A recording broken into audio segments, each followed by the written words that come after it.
Welcome to Rustbuster's installation guide for Chevy GMC's 2011 to 2018 Silverado and Sierra 2500 HD. Before we begin, if you're uncomfortable with any of the processes listed in this guide, we strongly suggest you seek the work of a professional. Ensure you have all the tools and utilities listed and that you're following all the manufacturer's safety precautions during use. Step 1. Disconnect your vehicle's battery and inspect for potential fire hazards such as leaking fuel lines and engine components. Prepare or remove these before starting. Finally, clear the work area of any safety hazards. Step 2. Lift or remove the bed from your frame. Remove your bump stop. Begin by cutting off your bump stop's bracket and any obstructions in the work area.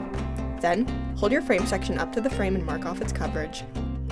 Draw a line approximately half an inch above the bottom of the frame and cut along it. Grind the frame for rust and debris, revealing bare metal. Spray the work area with a weld-proof primer to help prevent against rust development. Step 3.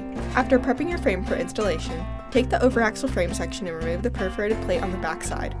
This will allow the section to fit over the flanges on the inside of the frame rail. Then, take your replacement overaxle frame section and slide it onto the frame using the frame holes to help with the alignment. You can use C-clamps to secure your part, ensuring a tight fit.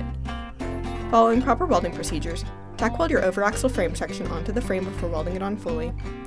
The inner portion of your frame rail will be flared out slightly where your frame section slides into place. To help align the rear edge of your frame section with the rail, begin by welding approximately 8 inches along the rear-facing side and 4 inches on the front. While the metal is still warm, use a mallet to tap the top of the frame section into place. Once properly aligned, complete the remaining welds. Finally, paint the part with primer or other rust inhibitor to help prevent or reduce the risk of rust formation. We recommend a Rustbuster Rust Converter and primer spray paint. Reinstall your bump stop and bed. Then you're done.